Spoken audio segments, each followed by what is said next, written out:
प्रणाम। मैं सुरेंद्र शर्मा। काफ़ी समय से ज्योतिष विषय पर हमारी चर्चा जारी रही है, जिसमें सूक्ष्म ज्योतिष विषय हमने चुना हुआ है। इसी अंतराल में हमने कुछ लेसन पामिस्ट्री पर लिए, हस्तरेखा विज्ञान से संबंधित कुछ बातें की। आज कुंडली और हाथ दोनों का सम्मिलन किस प्रकार होता है। यदि किसी व्यक्ति की लग्न कुंडली में जो ग्रह स्थिति है, भावों की शुद्धता या दूषितता की जो स्थिति है, यदि वो हाथ पे भी नज़र आ जाती है तो हम ये जाने कि वो लग्न कुंडली शुद्ध है, उसमें बर्थ टाइम करेक्ट है।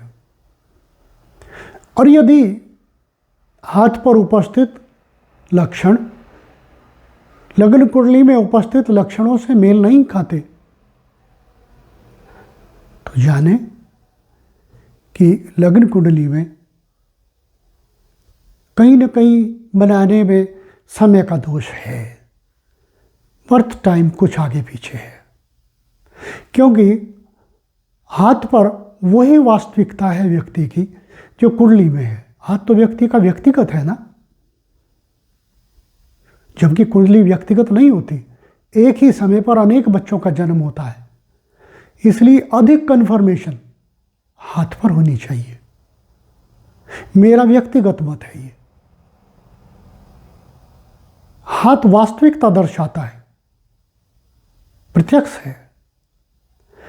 मैंने आज इसी विषय को लिया है कि कुंडली में जो लक्षण है वो हाथ पे भी दिखने चाहिए। देखिए, सम्मुख लगी कुंडली एक बालिका की है, महिला की कुंडली है, जिसमें तुला लग्न है,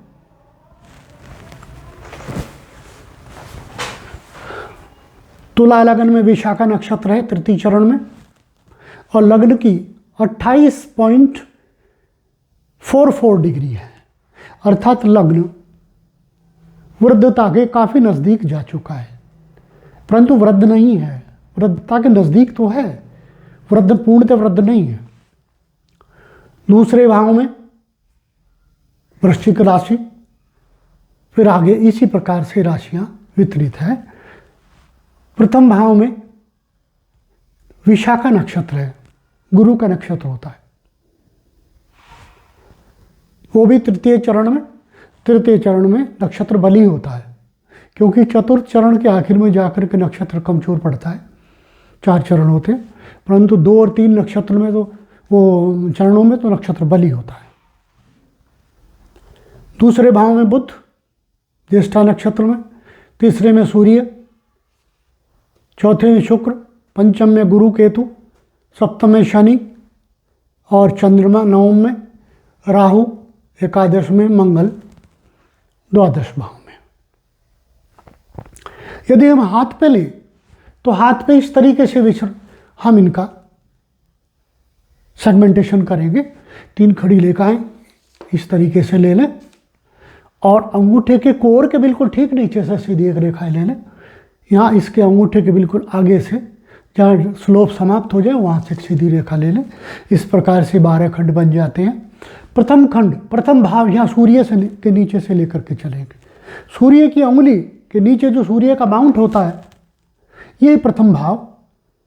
दूसरा, तीसरा, चौथा, पांचवा, छठा, सातवां, आठवां, 9वां, 10वां, 11वां, 12वां। इस प्रकार से हम हाथ के 12 भागों में 12 भावों का अध्ययन करेंगे। इसी तरीके से इसका विखंडन है।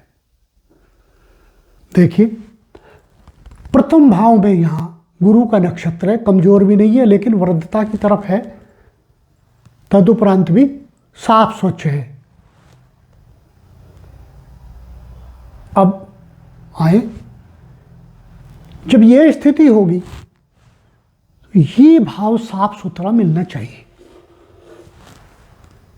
यदि लग्न साफ सुथरा है, पीड़ित नहीं है, तो ये भाव सूर्य के नीचे वाला, ये सूर्य सन माउंट यहाँ पर बहुत अच्छा होना चाहिए, उत्तम होना चाहिए, उत्तम विकसित होना चाहिए। यदि दूसरा भाव पीड़ित नहीं है, उसमें कोई शुभ ग्रह है, तो भी ये दूसरा बुध के नीचे का भाव, क्योंकि दूसरे भाव का जो यहाँ बुध भी यहाँ बुध मौजूद है वैसे तो ये भाव विकसित भी होगा और सामान्य से थोड़ा ऊपर को उठा हुआ होगा, वेल डेवलप्ड से भी थोड़ा अपर होगा, वेल टू वेल डेवलप्ड होगा, क्योंकि यहाँ शुभ ग्रह बैठा हुआ है। यहाँ हम इस स्थिति में ये ध्यान नहीं रखेंगे कि ये किस भाव का स्वामी है, उसका फर्क पड़ेगा, लेकिन पहले सिर्फ भाव की स्थिति का अध्ययन कर लें। उसका स्थिति पड़ेगा कि इन पर कोई ना कोई निशान मिलेंगे, माउंट क्लियर नहीं मिलेंगे तदुपरांत। अब तीसरा भाव यहाँ पर सूर्य है और सूर्य के ऊपर किसी पापी की दृष्टि है कि हाँ, राहु की दृष्टि आती है, 9वीं 5वीं, 1 2 3 4 5वीं दृष्टि आती है, अर्थात सूर्य पीड़ित हो जाता है। तो जो तीसरा भाव है यहाँ पर, ये उठा हुआ तो होगा, लेकिन इस पर या तो कोई दाग मिलेगा, कोई रेखा मिलेगी, थोड़ा अंदर की तरफ दबा हुआ मिलेगा, सीधा ऊपर को उठे, एक थोड़ा टिल्टेड हो जाए, टेढ़ा हो जाए, वो स्थिति मिलेगी, क्योंकि इस पर राहु की दृष्टि आ गई इस भाव पर, और यह सूर्य है वो भी कलंकित हो गया तीसरे भाव में। चौथा भाव, वहां शुक्र मौजूद है, किसी की पापी की दृष्टि नहीं है। अगर हम देखें, यहां से शनि की दशम दृष्टि आती है, 1 2 3 4 5 6 7 8 9 10, लेकिन ये शनि अपनी राशि, ये शुक्र शनि की राशि में बैठा हुआ है, अपनी राशि पर आएगी तो पीड़ित नहीं है भाव, अर्थात जो ये इसका हिस्सा, चंद्रमा का हिस्सा, भाव भी चंद्रमा का ही होता है, ये चंद्रमा का हिस्सा बहुत अच्छा होगा, पीड़ित नहीं होगा, इस पर कोई दूषित लाइन नहीं होगी ऐसी स्थिति में। क्यों?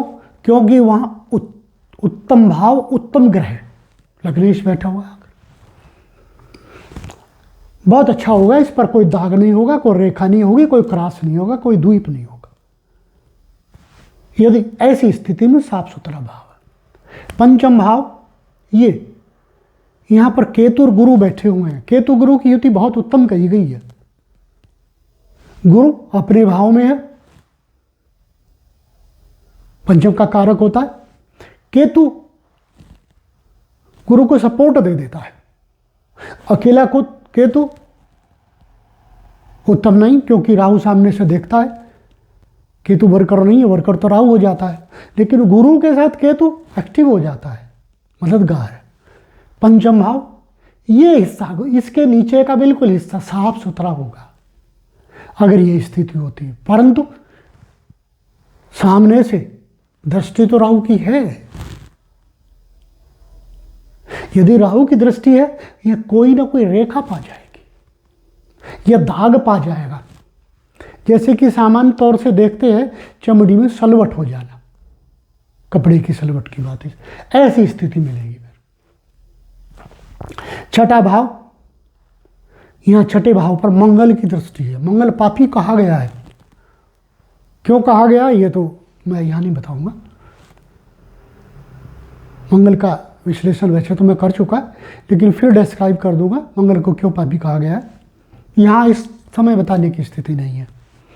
तदुपरांत भी छठे भाव में मंगल की दृष्टि है। मंगल अपनी सप्तम दृष्टि से इस भाव को गर्म दृष्टि से देखता है, पीड़ा दे देता है, क्योंकि षष्ठम भाव वैसे तो बुध का होता है, बुध इसका कारक होता है। तो षष्ठम भाव साफ सुथरा तो है लेकिन पीड़ित हो गया। राहु से तो पीड़ित नहीं है, शनि से पीड़ित नहीं है, सिर्फ मंगल से पीड़ित है। तो देखिए षष्ठम भाव ये इस जगह से अब हम या आप लोग देखें तो यहाँ थोड़ा सा दबा हुआ मिलेगा ऐसी स्थिति में, लेकिन उस पर कोई स्पॉट वगैरह नहीं मिलेगा। क्यों? क्योंकि वो पापी स्थिति नहीं है। सप्तम भाव वहाँ शनि मौजूद है, मंगल की राशि में है, पीड़ित है, पीड़ित है। सामने से 7, 8 अपने भाव को, एक नंबर राशि को मंगल अपनी अष्टम दृष्टि से देखता है अपनी राशि को।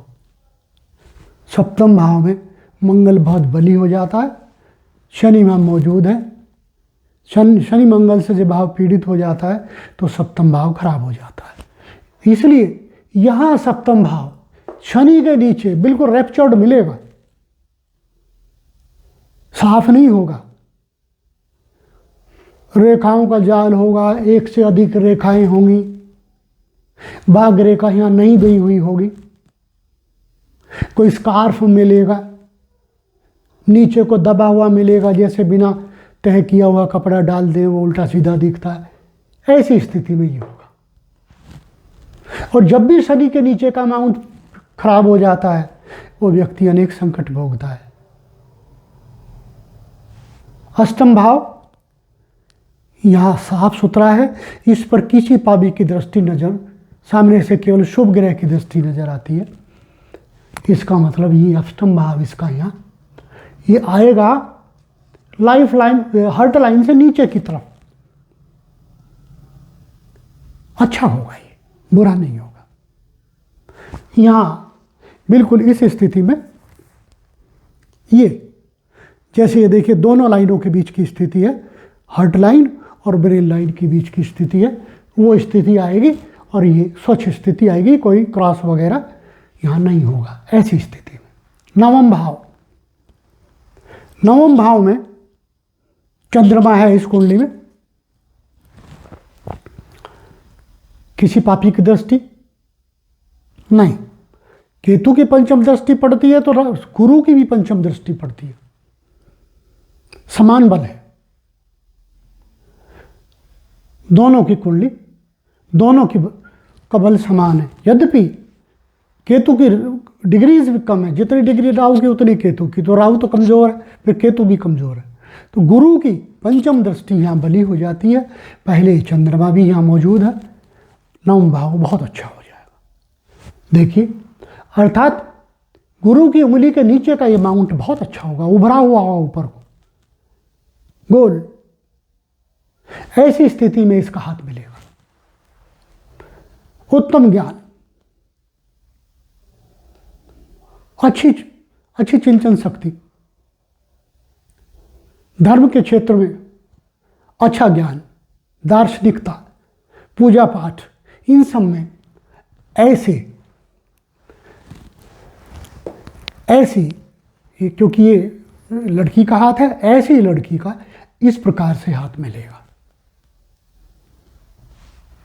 दशम भाव, दशम भाव पर किसकी दृष्टि है? देखिए, यहाँ पर किसी की दृष्टि नहीं पड़ती, सामने शुक्र की दृष्टि पड़ती है। और ये भाव कर्म का भाव कहलाता है। सामान्यतः शनि इसका डोमिनेंट ग्रह कहा गया है और शुक्र उसका मित्र सामने से देख रहा है, दशम भाव बहुत अच्छा हो जाता है, साफ सुथरा है। तो अब दशम भाव की स्थिति यहाँ देखिए, अंगूठे के नीचे मंगल का जहाँ समाप्ति होती है, मंगल उससे नीचे अंगूठे का बहुत बढ़िया हिस्सा मिलेगा। ये अंगूठे का ये हिस्सा बहुत बढ़िया मिलेगा उस लड़की का जिसकी ये कुंडली है। एकादश भाव, ये अंगूठे के नीचे वीनस का पर्वत। देखिए एकादश भाव की क्या स्थिति है, वह राहु है, अपने नक्षत्र में है। ये पीड़ित है ये भाव, लेकिन पार्शली पीड़ित है, कंप्लीटली पीड़ित नहीं है, क्योंकि राहु की डिग्रियां बहुत कम है, 1/4 डिग्री में है, और सामने से गुरु भी इसको सपोर्ट दे रहा है इस भाव को। बहुत हैवीली पीड़ित नहीं है, पीड़ित तो है। इसका अभिप्राय है यहां वीनस का पर्वत तो बहुत अच्छा होगा, पर उस पर छोटी छोटी रेखाएं मिलेंगी जो कभी कभी मन को, प्रसन्नता को बखेरेंगी। अर्थात व्यक्ति प्रसन्न होते हुए बीच बीच में कभी किसी न किसी तनाव से गुजरेगा। गुस्सा आ गया, मनोरंजन चल रहा है, ड्राइंग पेंटिंग चल रही है, किसी ने आके काम बता दिया, फ्रस्ट्रेट हो गया, इस प्रकार की स्थिति ये दर्शाएगा। कभी कभी वैवाहिक सुखों में भी आपसी मनमुटाव नाम मात्र के लिए, ऐसी स्थिति यहां इस भाव को दर्शाती है। द्वादश भाव, मंगल मौजूद है वहां, वस्तुतः सप्तमेश होकर के है। सप्तमेश यहां वृश्चिक राशि भी इसकी होती है, जिसको द्वितीयेश भी कह सकते हैं, लेकिन मूल त्रिकोण राशि 1 होती है, मेष होती है, इसलिए इसको सप्तमेश होकर के द्वादश में कहेंगे। भाव को पीड़ित कर रहा है और किसी की दृष्टि इस पर नजर नहीं आती, सिर्फ एक ही की दृष्टि। तो ये द्वादश भाव देखिए, यहां राहु का क्षेत्र, जो हाथ में राहु का क्षेत्र कहा जाता है, वहां कुछ ना कुछ अनेक रेखाएं, स्टार, कोई दाग, कोई टूटा फूटा तिल आदि, या फिर कोई मस्सा आदि, कोई त्रिकोण कटा फटा, इस तरीके से कोई ना कोई निशान यहाँ मिल जाएगा। अगर कोई भी निशान नहीं होगा तो अचानक एकदम जैसे हाथ में ऊपर से एकदम नीचे को ढलाव आ जाता है, गहरापन, वो स्थिति होगी। इस तरीके से हम कुंडली और हाथ को मैच करते हैं। जो लोग दोनों की मैचिंग ना जानते हो, इस तरीके से अभ्यास करें। इसी अनुसार फिर आगे की रेखाएं विकसित होंगी कि जैसा व्यक्ति का भाव, भावेश और कारक तीनों की स्थिति होगी, वैसी ही स्थिति लाइफ लाइन की होगी। अगर ये तीनों अच्छे हो गए, जैसे भाव, भावेश और कारक, भाव साफ सुथरा है, भावेश शुक्र है, अच्छी जगह बैठा हुआ है, भाव का कारक सूर्य बहुत अच्छे भाव में बैठा हुआ है, इसका मतलब लंबी आयु, प्राण आयु लंबी। तो इस व्यक्ति की जो लाइफ लाइन है, यहाँ से शुरू होकर के इस जगह से कम यहाँ तक तो आएगी, इसके स्लोप तक, ऐसे 60-65 आयु तो अवश्य देगी।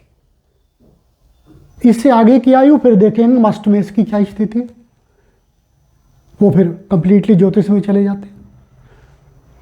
फिर उसके बाद देखेंगे हम यहाँ हर्ट लाइन की स्थिति देखेंगे। हर्ट लाइन के लिए पंचम, पंचमेश और पंचम का कारक तीनों देखेंगे। पंचम भाव गुरु और केतु हैं, शुद्ध तो नहीं है, पीड़ित है। यद्यपि पंचमेश का कारक वहां है,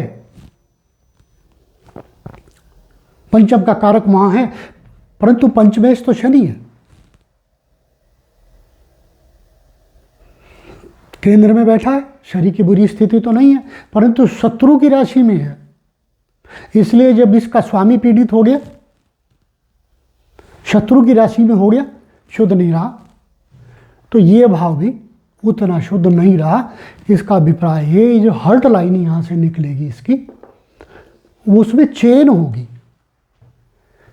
जैसी चेन होती ना, पतली पतली पतली पतली, इस तरीके से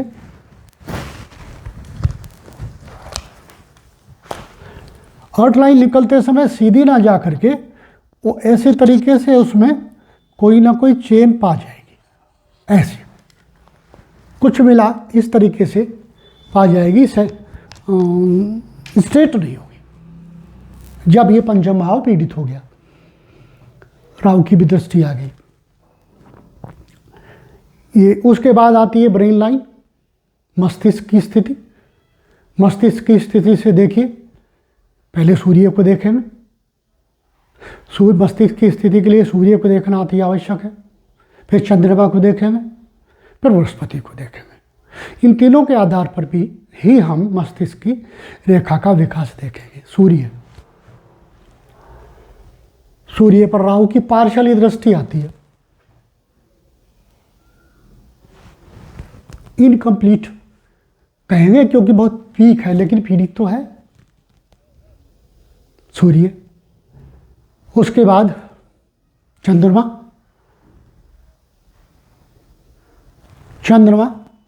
चंद्रमा पर गुरु और केतु दोनों की दृष्टि है और राहु के नक्षत्र में है, तो यहाँ चंद्रमा शुद्ध नहीं है पूरी तरह, 50-50 है। 50-50 सूर्य हो, 70% सूर्य मानिए, 50-50 चंद्रमा मानिए। अब गुरु को देखिए, गुरु भी पीड़ित है, केतु तो यहाँ है ही, या तो केतु को इसके साथ मान ले या राहु को। केतु इसको बल तो दे रहा है, लेकिन सामने राहु कुछ तो दाग देता है, इसलिए तीनों चीज़ें थोड़ी थोड़ी पीड़ित हो गई। लिहाजा जो ब्रेन लाइन है वो साफ सुथरी नहीं होगी, कहीं मोटी कहीं पतली, इस तरीके से होगी।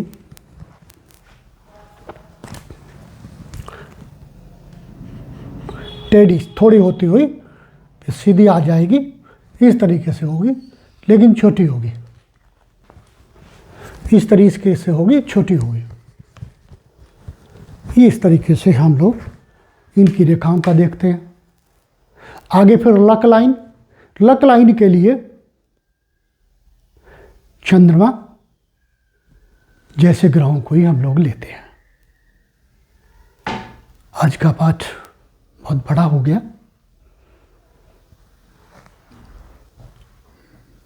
मैं आप लोगों से कहूँगा यदि ये उत्तम लगे तो प्लीज़ सब्सक्राइब करें, लाइक करें, ताकि प्रोत्साहन मिले, कमेंट भी दें। प्रणाम।